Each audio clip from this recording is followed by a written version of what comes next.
Today we are diving deep into the latest release from Constellation Brands, ticker STZ. We're looking at their Q3 fiscal year 2026 conference call, which just happened on the morning of January 8th. Yeah, this was a really important one. I mean, STZ has been under some serious volume pressure, and everyone was looking for a clear signal on the consumer. And what we got was not so clear. It feels like a classic mixed signal, which led to this sort of cautious relief rally in the stock. Exactly. It's that classic numbers beat, narrative messy quarter. Yeah. The headline financials, they look great, they beat expectations. But the guidance pointed to some tougher times ahead. So our mission today is really to unpack that tension, right? The gap between the strong profitability they just posted and the, very guarded way they're talking about future demand. That's the whole story right there. Okay, so let's start with that immediate reaction, the relief rally. You have a stock that's been pretty beaten up, and then these Q3 numbers drop and deliver this strong operational win. They really did, and it caught a lot of analysts off guard. The numbers themselves, compared to what the street modeled, were just undeniably impressive. So what were the key figures? What drove that initial optimism? Well, the big one was comparable EPS. It came in at a remarkable $3.06. Wow. Yeah, and the consensus was looking for something like $2.78. So that just smashed the estimate by, almost 10%. And revenue. Revenue, or net sales, was also really solid. It was $2.22 billion, and that easily topped the $2.14 billion view. And the market, you could see it, responded instantly to that beat. Oh, absolutely. The shares jumped. I think it was 5.32% in the session right after the release. It went from about 140 up to 148. And on big volume too, right? Exceptionally high volume. I mean, we saw trading more than double the prior day's session. And when you see that kind of conviction, that tells you the mood going into the call was fear. This beat was just a huge psychological relief. So investors just grabbed onto the good news, onto the operational discipline, and kind of ignored the other stuff, at least at first. For the first day, yes. But the contradiction there is pretty stark, because if the market was relieved, it definitely wasn't because of the overall sales trend. Yeah. Those profit numbers really clash with some clear signs of weakness on the top line. That's the thing you can't ignore. The top line shows clear macro stress. I mean, reported sales actually fell 10% year over year. 10%. And even if you look at organic sales, they were down 2%, and that pressure wasn't even. The really critical beer segment, it held up okay, down only 1%. But the wine and spirits segment, that was the real drag. Net sales there dropped sharply by 14% year over year. 14%. That's not just a soft quarter, that's a serious drop. Is management saying anything about long-term strategy there? Or is this just, a casualty of a tough economy? It's looking more like a structural challenge, honestly. They didn't really hint at any big strategic changes. They're clearly and rightly prioritizing their main growth drivers, which is the beer portfolio. They seem to view the weakness in wine and spirits as, largely unavoidable right now given the consumer environment. Okay, so if volume was so weak, especially in a segment that's down 14%, we have to figure out what pushed the profit numbers so far above what anyone expected. What was the magic behind that margin beat in Q3? Well, a few things came together. They're getting really good results from their cost savings plans, and they got a lift from some pricing actions they took earlier in the year. But the real surprise driver, and this is a key detail you have to remember, was a specific depreciation timing benefit. A depreciation timing benefit. Okay, that sounds like a technical accounting thing. So for an investor trying to figure out the quality of this beat, why does that matter so much? It matters because it's a one-time thing. It's non-recurring, which means the margin beat is fundamentally lower quality than if it came from, say, pure volume strength. These things often happen with huge capital projects like their brewery expansion in Veracruz. They adjust the schedule for when an asset is officially in service. So this little accounting shift helps shield the Q3 margins from very real headwinds like logistics costs and tariffs. And a benefit today is usually a reversal tomorrow. Is that accounting shift the main reason they immediately turned around and cut their forward guidance? That is precisely it. The strong Q3 gave them some conservative cover to make that cut. They lowered the full year 2026 EPS guide to a range of $13.70 to $13.90. Which was actually below what the street was expecting. Exactly. It fell slightly below that consensus of around $13.95. It's a clear signal from management that they are bracing for a much tougher fourth quarter. They know that depreciation timing benefit is going to flip and become a headwind. And what other pressures are they seeing in Q4? It's kind of a perfect storm of three things. First, you have seasonality. Q4 is always their lowest volume quarter, so fixed costs get amplified. Second, that flip we just talked about, depreciation benefit reverses.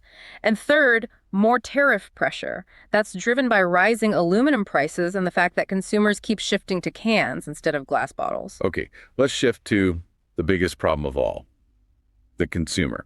Management kept pointing to pressure from their core shopper. How is all this economic anxiety actually showing up at the checkout counter? This is the absolute center of the risk for Constellation.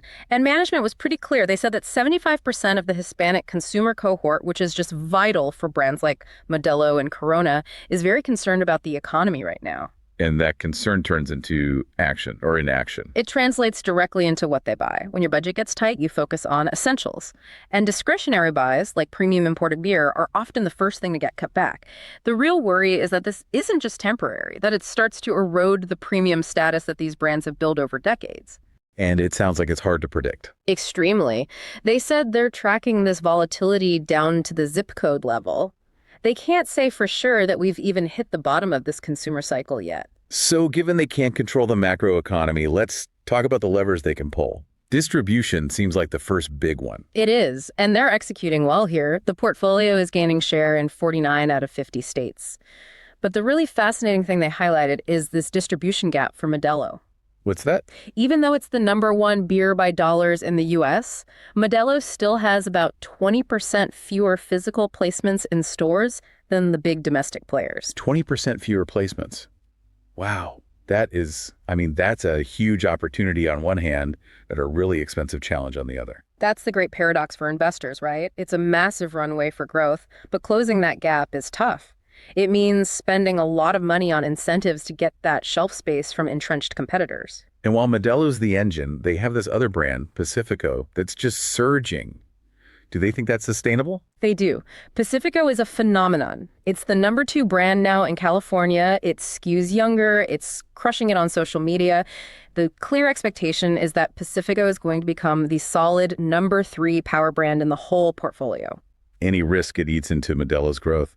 There's always that concern, but so far it seems like a rising tide is lifting all their key boats. Victoria is also seeing double-digit growth. The strategy seems to be working. And they're pairing this with a really smart pricing strategy. You mentioned price pack architecture. What does that mean? It's crucial in this environment. So they're projecting about a 1% to 2% price increase overall, but they can't just hike the price on a 12-pack and scare people off. So PPA is about using different sizes and formats, the pack, to hit different price points. So it's about giving consumers more options. Exactly. They said price tweaks on Modelo Oro and Corona Premier worked well, and now they're introducing things like a smaller 7-ounce bottle. The goal is simple. If you're worried about the total cost of a big case, you can still buy the brand you love, just in a smaller format for a lower out-of-pocket cost. It keeps people in the brand. Let's talk about the big investor anxiety point. Capital expenditure. Volumes are soft, and yet they're spending a ton of money. How do they justify that? This really shows you their long-term conviction. They reiterated plans for 7 million additional hectoliters of capacity, which means heavy spending in Q4 on that Veracruz project. And the justification. They're betting on the long-term health of their brands to override any short-term dips. They said a lot of this year's CapEx is already locked in for things that take years to order and install.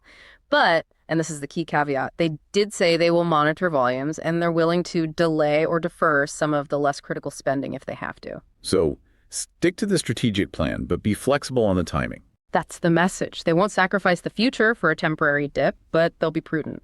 Okay, looking ahead, what could actually turn things around? Any catalysts on the horizon? 2 big things. First, the upcoming World Cup. That event is huge in the Hispanic community, and it creates what they call big beer moments. So that should provide a nice incremental sales lift. Right.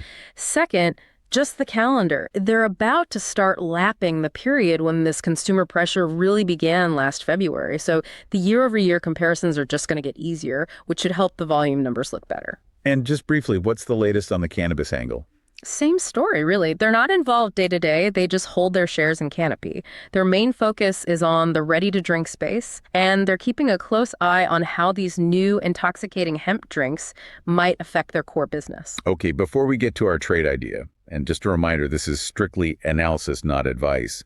Let's look at the setup that makes STZ so compelling right now. The setup is just fundamentally contrarian. The stock got crushed in 2025, down something like 37% while the S&P was up big, so the narrative was already bruised. That 5% jump after earnings, even with the guidance cut, it signals that the market thinks the bad news is already priced in. So here's our outrageous but plausible trade. We're proposing a high-conviction, short-term pair trade, looking at a 30-day window. Long Constellation Brands, STZ, and short the S&P 500 ETF, SPY. The whole pitch is built around isolating the company's story. By shorting the broader market, you're basically neutralizing the big macro movements. You're not betting on the whole economy, you're betting specifically that STZ's operational discipline will let it outperform the market no matter what happens with interest rates or inflation. And the logic here is that the guidance cut was them being overly cautious. That's the bet. We think the cut was conservative cover. Q3 proved they can manage the P&L even when sales are tough. The bet is that the positive stock reaction is the start of a real relief rally, where the market begins to price in those easier comps and the World Cup tailwind. It's a recipe for near-term outperformance. So to wrap up our deep dive, Constellation Brands delivered a really strong financial beat that conned a nervous market. It was driven by great margin control, helped along by that one-time accounting benefit. Yeah, the profit story is strong, but the huge strategic question is still the consumer. How quickly does that core, price-sensitive Hispanic shopper bounce back? They're controlling what they can, distribution, pricing, and the incredible growth of Pacifico, but they're still at the mercy of the macro environment. Which leaves us with a final provocative thought we want you to consider. Management is committed to spending huge amounts on new capacity, even with volumes soft right now. So the question is, does the long-term bullish story for brands like Madelo and Pacifico justify taking on all this near-term risk from the economy? Should investors look past the quarterly volume wheels and focus on long-term brand health? And that decision, long-term conviction versus short-term caution, that's going to determine everything for STZ from here on out. Thanks for joining us for this deep dive. Continue your knowledge exploration, and we'll catch you next time.